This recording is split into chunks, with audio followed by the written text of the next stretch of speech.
कारण कोकण चषक हे स्पर्धेचं जे आयोजन केलं आहे त्यांच्यामुळे त्यांचा मोठा हातभार आहे आणि गेली 18 वर्ष म्हणजे हे 18वं वर्ष आहे आपल्या स्पर्धेचं.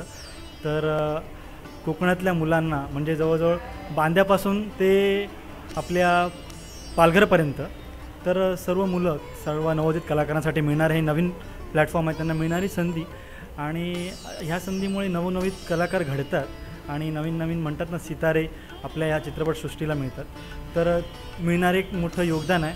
त्याचप्रमाणे आमदार संजय केळकर साहेबांनी हे जे म्हणजे हा जो उपक्रम राबवलेला आहे तर त्यासाठी हे सर्व खूप मेहनत करत आहेत. तर खूप चांगली गोष्ट आहे आणि आम्हा सर्व नवोदित कलाकारांना गोल्डन अपॉर्च्युनिटी आहे. तर सरांशी सर्वप्रथम माझं नाव निखिल मिस्त्री, माझ्या चॅनलचं नाव आहे आपलं माणूस निखिल. आता बघितलं की तू तुझ्या चॅनलचं प्रमोशन करतोय तर माझ्या नावाचं व्यवस्थित प्रमोशन कर. माझं नाव शेखर फडके, मी टिल्लू सरांचा मित्र आहे आणि मी हे आयोजन केलेलं नाही. मी कोकण चषक या स्पर्धेसाठी 2 वर्षापूर्वी परीक्षक होतो, प्राथमिक फेरीला आणि अंतिम फेरीला.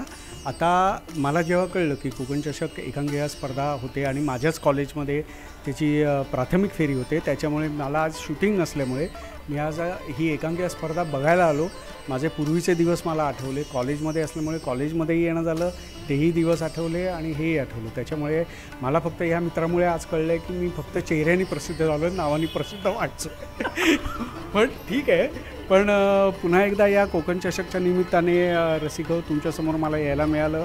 माझं नाव शेखर फडके. कोकण चषक स्पर्धेमध्ये म्हणजे अशा अनेक एकांकिका स्पर्धा करूनच मी आत्ता ज्या पोचला आहे किंवा आत्ता ज्या ठिकाणी मी पोचलो ही स्पर्धेमुळेच पोचलेलो आहे.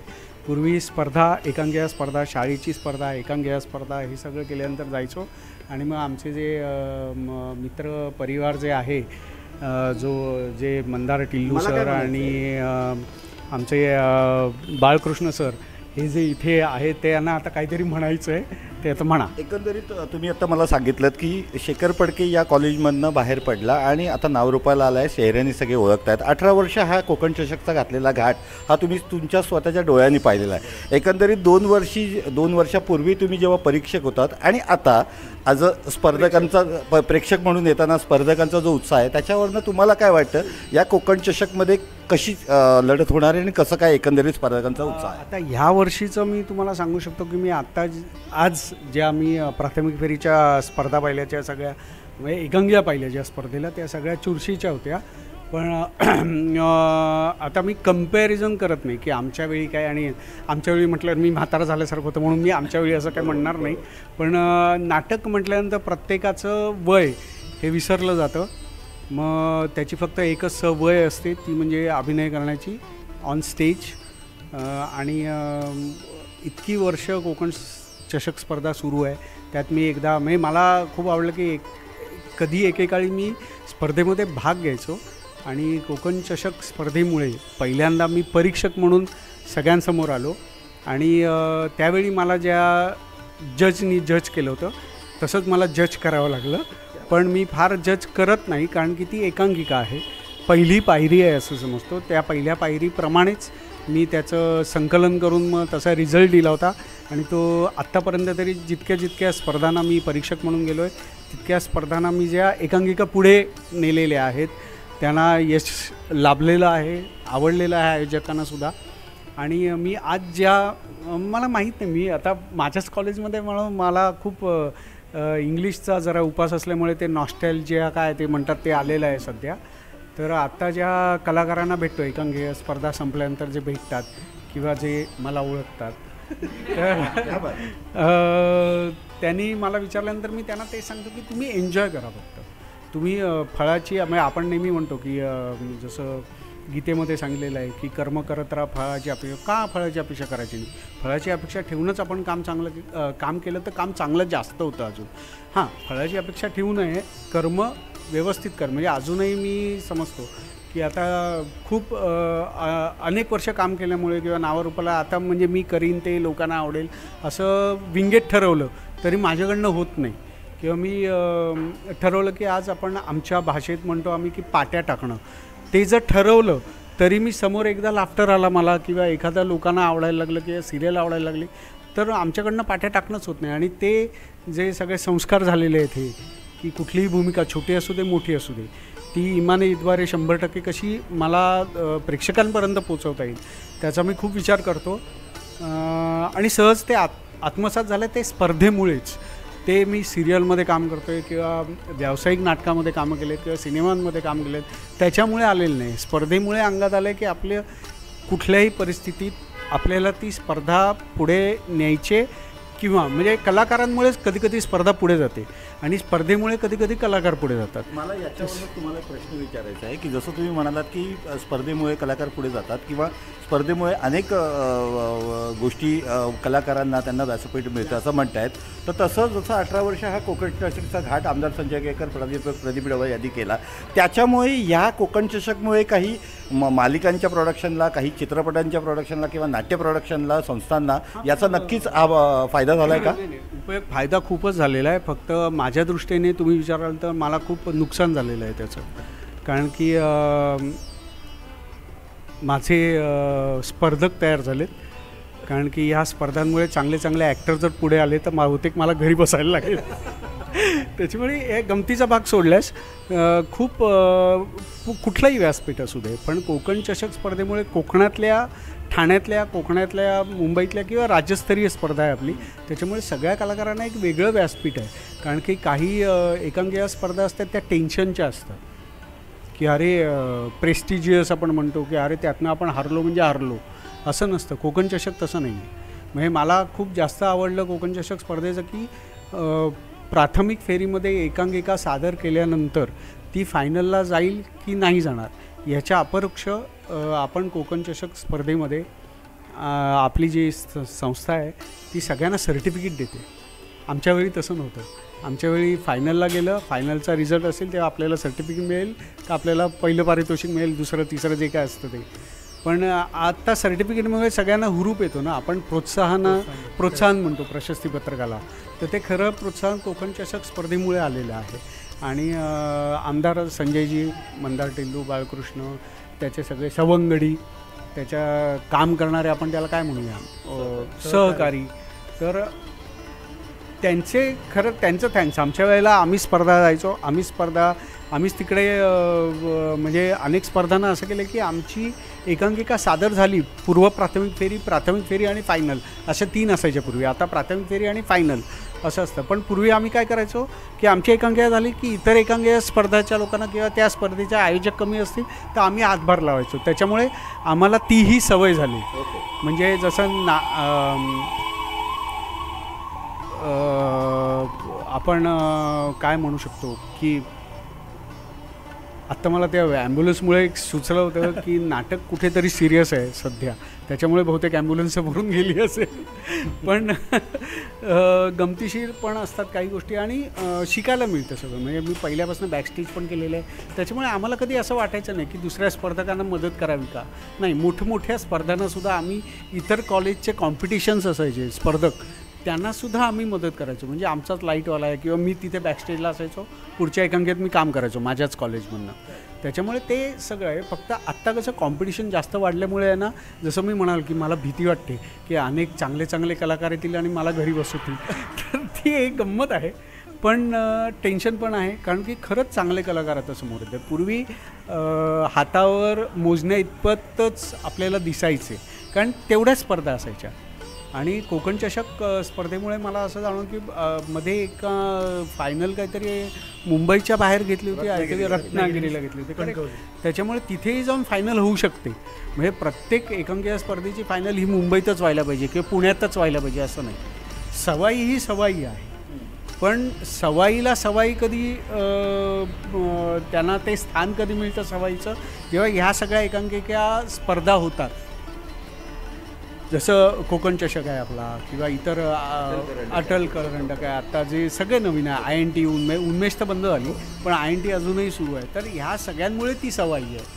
त्याच्यामुळे ही सवाई असण्यासाठी, तसेच सवाई अभिनेते असण्यासाठी स्पर्धा महत्त्वाची आहे. तर त्याची एक पायरी ही कोकण चषक आहे असं मला वाटतं. आणि छान आहे. मला वाईट आहे अजूनही एका गोष्टीचं, आमच्या वेळेला नव्हती कोकण चषक.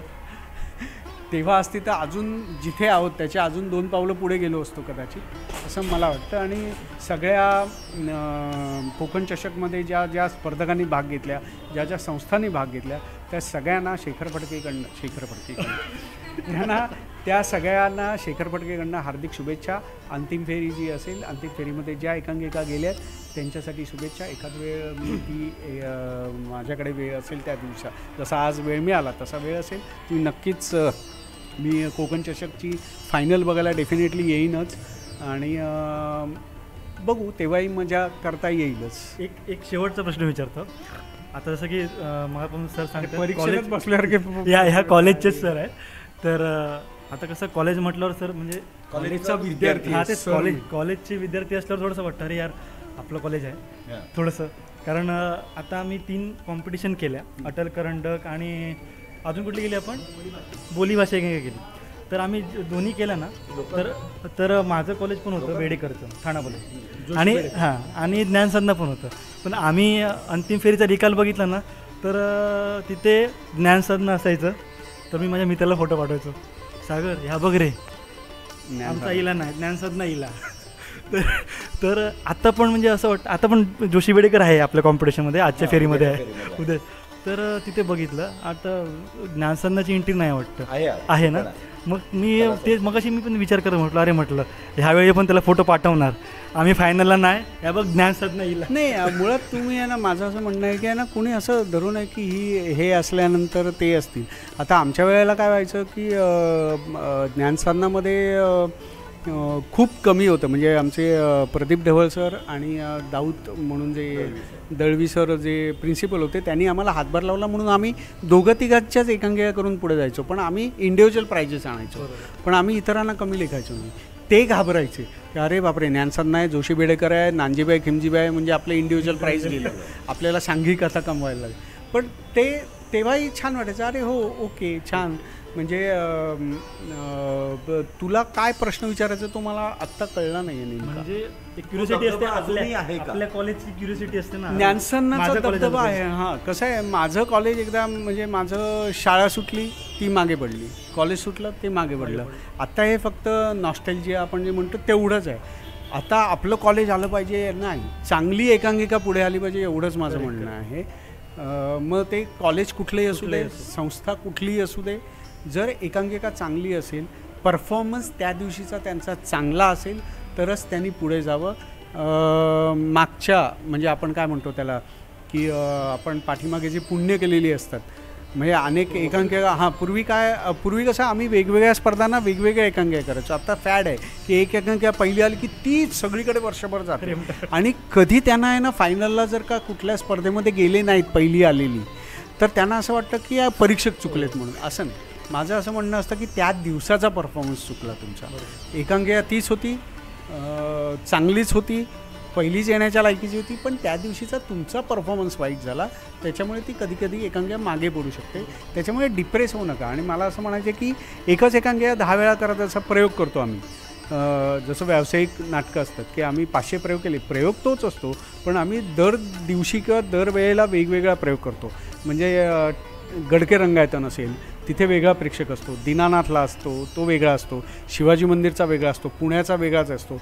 दीनानाथचा म्हणजे पुण्याचा आहे, बरोबर, त्याच्यामुळे पुण्याला जाण्याच्या अगोदर दीनानाथला कसं जातं आहे नाटक ते बघतो, मग हे पुण्याला गाजेल की नाही ते कळतं. बरं, मग असं करता करता करता मग प्रत्येक ठिकाणी वेगवेगळा प्रयोग असतो, तोच आपण करायचा असतो, त्याला आपण प्रयोग म्हणतो. त्याच्यामुळे काय टेन्शन घेऊ नका रे, आमचं ज्ञानसाधना येणारच आहे.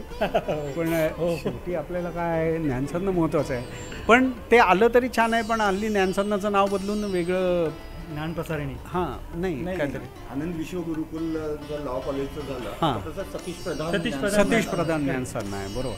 पण आता गंमत कशी की त्यातल्या मुलांनी एक संस्था केलेली आहे वेगळी, ती मुलं काम करत आहेत. त्याच्यामुळे प्रत्येक, आणि ते हा जरा दबदबा ठेवच की ज्ञानसाधनाचा असेल तर आपल्याला टेन्शन येईल, हे ठेवच. त्याच्यात मी तुला हे नाही सांगू शकत की कमी कर. फक्त माझं म्हणणं आहे की इमाने इतबारे कर. जो रिझल्ट असेल, जो रिझल्ट परीक्षक देतील तो आपलासा करा. आम्ही पण करायचो नाही पूर्वी आपलंसं, चुकलेत परीक्षक असं आम्हीसुद्धा म्हणायचो. पण आत्ता आम्हाला जेव्हा परीक्षकांच्या खुर्चीवरती बसल्यानंतर आम्हाला कळतं की काय टेन्शन असतं तेव्हा, किंवा काय कुठल्या पद्धतीने ते तिकडे बघतात. जसं मी नेहमी म्हणतो की एकपात्री स्पर्धा ही एकपात्री स्पर्धा आहे, की तुम्ही 4 पात्र एकत्र काम करून ते करता एकपात्री. नाहीतर to be or not to be आणि तुला शिकवीन चांगलाच धडा आहे, हे 2 आहेत ते मोनोलॉग्स आहेत. ती एकपात्री स्पर्धा नाही आहे. एक पात्र म्हणजे वराड निघालं लंडनला, दॅट इज द एक पात्र. म्हणजे एकाच पात्राने वेगवेगळ्या भूमिका रंगवायच्या, दॅट इज द एक पात्र, असं माझं म्हणणं आहे. प्रत्येकाचं तेच असावं असं माझं म्हणणं नाही, पण मी परीक्षक असताना माझ्या डोक्यात तेच असतं. किंवा मी जेव्हा स्पर्धक होतो तेव्हा आपली एकांगी सॉलिडच आहे, भारीच आहे असंच वाटतं. आणि जेव्हा परीक्षक असतं तेव्हा मी काढलेला रिझल्ट करेक्टच आहे. फक्त रिझल्ट असतो त्यावेळी मी पाठीमागे एक तर माझी गाडी तयार ठेवतो, रिझल्ट संपला की मी जातो, आयोजकांना सांगतो तुम्ही रिझल्ट सांगा, मी निघालो. कारण की आम्ही जसे ग्रुपनी जायचो परीक्षकांवर, पण त्यावेळी पण परीक्षक खूप मोठे होते आम्हालाही लाभलेले. विनय आपटे सर होते, कमलाकर नाडकर्णी होते त्यावेळेला. पण ते सांगायचे ते आम्हाला पटायचं, हल्ली पटत नाही. हो. कोकण चषकचं यश आहे की पूर्वीपासून 18 वर्षाचा प्रवास केलेला आहे, पण कधीही प्रसिद्धी माध्यमाला न जाता स्वतःहून प्रतिसाद चांगला मिळाला आणि उत्तरोत्तर संस्था आणि कॉलेजेस भाग घेत आहेत. गेल्या वर्षी 27 एंट्रीज होत्या, यावर्षी 25 एंट्री थांबवाव्या लागल्या, कारण काही लिमिटेशन्स असतं, 2 दिवसात आरत पाहिजे असतं. आणि त्या यशाचं कारण म्हणजे लोक स्वतःहून पुढे येतात आणि प्रसिद्धीसाठी आम्हाला जेव्हा असे स्पर्धक जेव्हा स्वतः प्रसिद्धीसाठी घेतात त्यावेळेला आमचं खरं कोकण कला अकादमीचं प्राध्यापक प्रदीप डवांचं, आमदार संजय केकरांचं यश आणि हा जो 18 वर्षाचा गाडा केलेला आहे तो खऱ्या पद्धतीने यशक प्राप्त झालेलं असं वाटतं. मला असं म्हणायचं आहे की कोकण चषक स्पर्धा 18 वर्षी पदार्पण करते, म्हणजे आता खरी तारुण्यात आलेली आहे ती. आणि आता बाकी सगळं सांभाळावं लागेल. आणि सगळ्यात कोकण चषक स्पर्धेचं सांगायचं, शिस्त म्हणजे शिस्त असते, भले ती किती मोठी संस्था असेल. आणि त्यांनी जर का नियमाच्या पलीकडे जाऊन नियम तोडले असतील किंवा त्यांना नियम झेपले नसतील तर ती किती मोठी संस्था असू दे, किती चांगली एकांकिका असू दे, ती नियमानुसार ती बाहेर ठेवली जाते. आणि मग काही प्रोत्साहन एकांकिका असतात त्यांना पुश केलं जातं. पण माहीत नाही, मला तर मागच्या वर्षीची एक एकांकिका आठवते की जी नाही म्हणता आली आणि पहिली आली. त्याच्यामुळे ती पण एक गंमत असते की अरे प्राथमिक फेरीत पाहिलेलं स्टेजवरती वेगळं बघायला मिळतं. जसं आपण नेहमी म्हणतो की आपण तालमीत वेगळं करतो आणि रिहर्सलला वेगळं करतो आणि परफॉर्मन्सच्या वेळेला वेगळं होतं, तसंच असतं खरं तर. कारण की सगळ्या गोष्टी फार महत्त्वाच्या असतात. आणि कोकण चषक स्पर्धेचं आहे की फायनलला जेव्हा त्यांचा मोठा सेट असू दे, लाईटिंग असू दे, त्यांना वेळ दिला जातो. नाही तर खरं तर आमच्या वेळेला 1 तास असायचा विथ परफॉर्मन्स. तुम्ही सेट बांधा, सेट काढा, नाही सेट लावा, लाईटिंग करा, एकांकिका करा आणि ती 1 तासात सगळा सेट आवरून त्यांच्या ताब्यात 1 तासात, नाही तर 1 तास 1 मिनटं झालं तर डिबार व्हायची एकांकिका. त्यामुळे ती शिस्त होती, ती थोडी शिथिल झाली. पण काही नियम हे ठेवलेत ते करेक्ट आहेत असं मला वाटतं आहे. मग तर पुन्हा एकदा सगळ्यांना विनंती करतो आहे की जर तुम्हाला 15 तारखेला वेळ असेल तर डेफिनेटली जाऊन तुम्ही काशीनाथ घाणेकरला कोकण चषक स्पर्धेची अंतिम फेरी बघू शकता, म्हणजे फायनल म्हणतो आपण त्याला. तर डेफिनेटली तुम्ही रसिक प्रेक्षकांना मी विनंती करतो की नक्कीच जा. यांची जर का आली एकांकिका फायनलला तर तुम्ही तर नक्कीच जा, कारण छान एकांकिका मी बघितली आहे. कोकण चषकच्या या अंतिम फेरीसाठी तुम्ही सगळ्यांनी याच्यासारखे सगळे स्पर्धक आणि मित्रमंडळी या स्पर्धेला लाभत आहेत आणि प्रसिद्धी माध्यम स्वतः समोरून येत आहे. मी शेखर फडके यांचे सुद्धा खूप आभार मानतो की धन्यवाद. असेच अनेक मान्यवर कलाकार आम्हाला मान्यवर म्हणून परीक्षक म्हणून लाभत असतात. किंवा या सगळ्यांचा आस्वाद घ्यायला नक्की या. खूप खूप धन्यवाद. निखिल, आपला माणूस निखिलच्या सगळ्या रसिक प्रेक्षकांना माझ्याकडनं नवीन वर्षाच्या हार्दिक शुभेच्छा. तर thank you very much Shekhar sir. Sakash सरांनी 2 मिनटं मनोगत दिलेलं आहे, सो खूप थँक्यू. जाताना शेवटचं नाव करेक्ट घेतलं तरी आडनाव माहीत नाही. शेखर फडके व्यवस्थित पूर्ण घेतलेलं आहे, त्याच्याबद्दल त्याचा अभिमान आहे. हो, शेखर फडके सर. तो thank you sir, thank you very much. आता एक फोटो घेणार बस, बाकी थँक्यू.